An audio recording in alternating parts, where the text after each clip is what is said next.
And what's up, pare ko is, and day 4 na po niyan, mga time na yan. Tapos, yung time na yan, guys, is dyan na po namin napag-desisyonan na magpatattoo na. And yung nagtatattoo sa amin, guys, is nakilala ko lang po siya sa Facebook. Kasi sa Facebook ako naghanap ng mga nagtatattoo sa Basco, Batanes. Then, ayan po si Kuya Mark, taga Basco. Taga Basco, Batanes po siya. And piniem ko siya kaagad para magtattoo sa amin. Tapos, sa pagdesisyonan namin na magtattoo siya sa amin sa ika-4 na araw namin. Nag-start po kami ng pagtatattoo niyan mga around 11 a.m. po ng umaga. And tapos po ng 5 p.m. I think kasi nagpatattoo rin po sila daddy. Si daddy pinaganda niya lang lalo yung tattoo niya. Si mami nagpatattoo ulit ng bago. Si Paul nagpatattoo din. And ako, dalawa yung pinatattoo ko. Sa leeg, kaka sa kamay ko, guys. Ayan guys, if you want na magpatattoo din sa kanya sa Batanes, ayan po yung Facebook page ni Kuya Mark.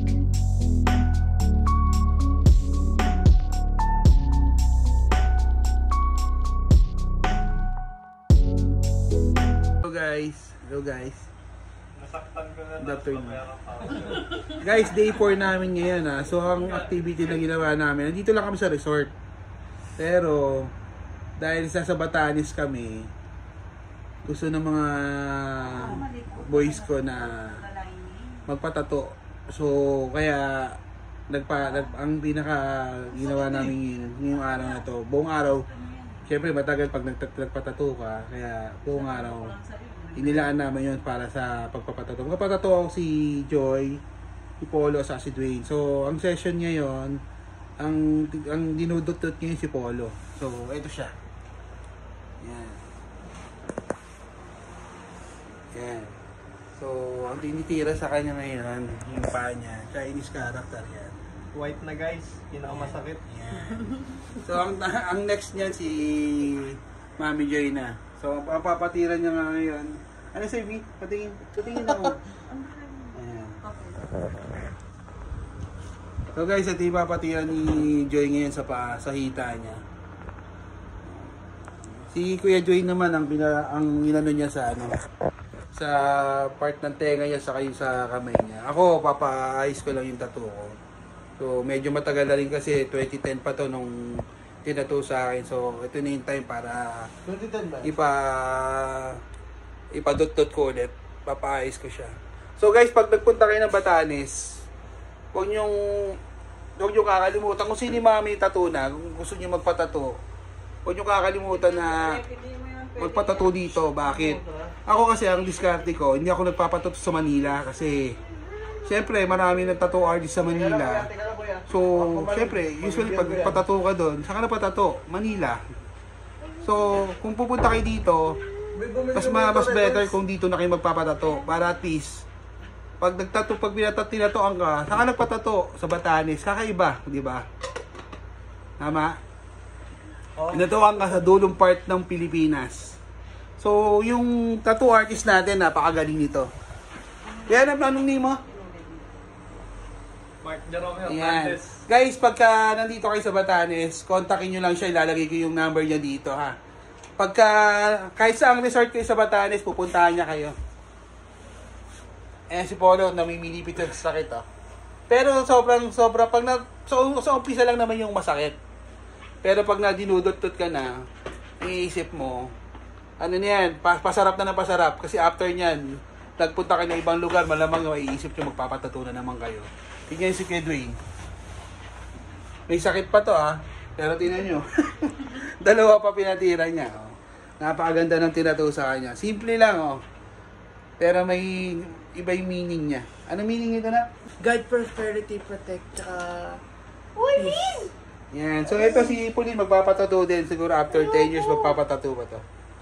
So update ko kayo mamaya guys pag si Mami Joy yung tinatatuan. Kasi ako yung huli. Bye! Hindi bawal, mga needed. Hindi naman.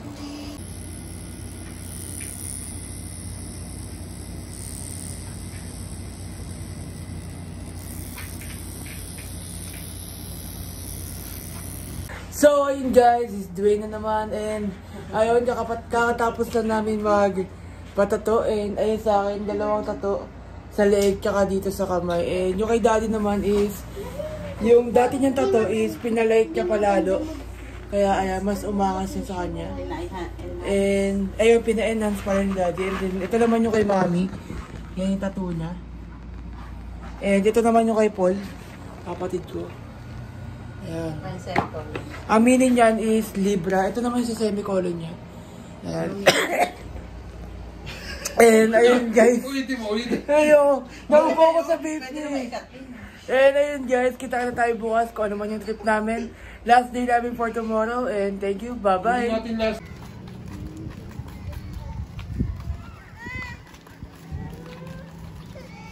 Hello guys. Good morning. Ito na yung gift day namin. So, mamamasyal kami ngayon.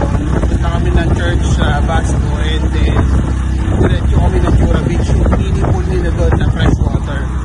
So, mamaya update ko kayo para at least makita nyo din. So guys, kung sakaling gusto yung bumisita ng Batanes, bumisita na kayo kasi napakaganda ng lugar nila dito. Sulit yung gagastusin niya dito. So, saka napakababait pa ng mga tao dito. So guys, sige nyo naman.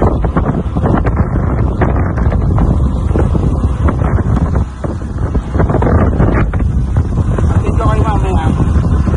So, ayun guys. Punta kami sa Jura Beach.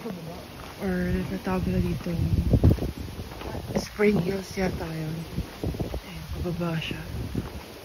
Ayun, try me guys, pagpakit na. Kasi for sure, hihinga din ako. Ayun sila mami, daddy, Paul, pagin. Naglalakad na pababa. And balikan ko kayo pag nandun na kami sa baba. Hey guys, dito ngayon kami sa Jura Beach. So, pag nagpunta kayo ng Batanes, ito yung place na dapat hindi nyo palalagpasin. Kasi napakaganda rin dito. Fresh water siya na sobrang lamig na lumalabas sa buwan. So, kung mapapansin nyo, para siya infinity pool.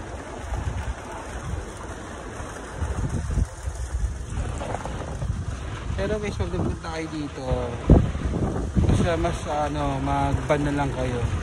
Kasi medyo matarik ang papunta dito. So, nahihirapan yung tricycle. Kaya kung same lang din naman yung rate, pag nag-ban ka 1.8.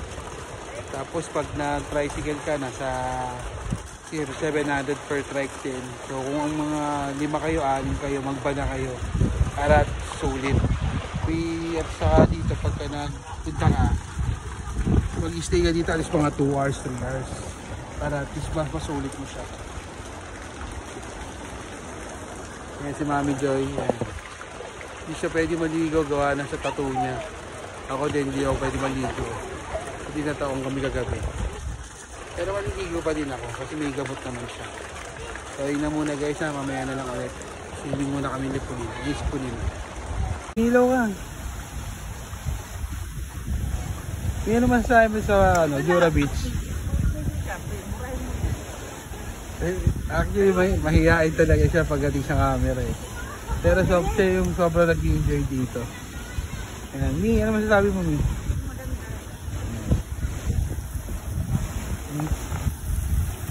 Ayan guys, mga bata.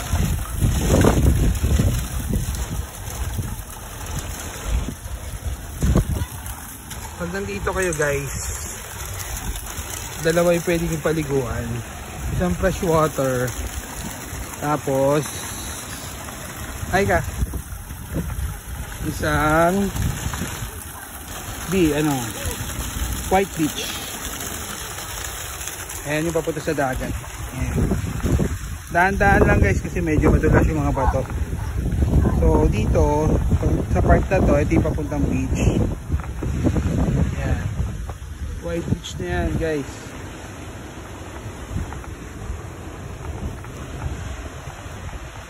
Baba tayo. Ayan.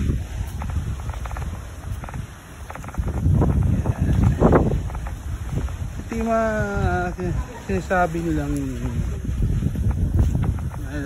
malaking rock na tourist spot din.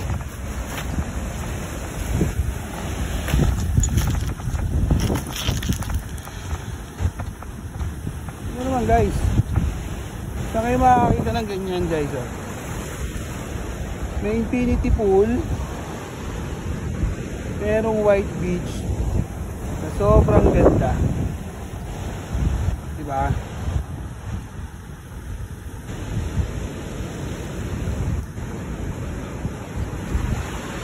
Ulin, hay ka! Ulin!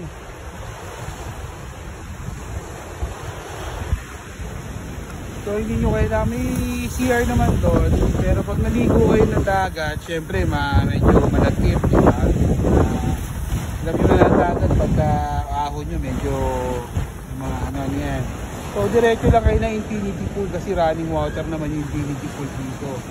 Ibig sabihin, pag hindi yan yung infinity pool na yan, hindi yan nag-stay yung water niya. So talagang dyan na continuous lang yung water niya. Kaya talagang malinis yung tubig pag nililigo.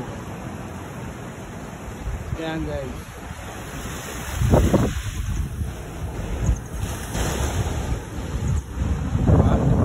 Kahit sa umikot ka man ng umikot, wala kang makikitang bakit na view. Yan ang trademark ng Batanes. Diba guys?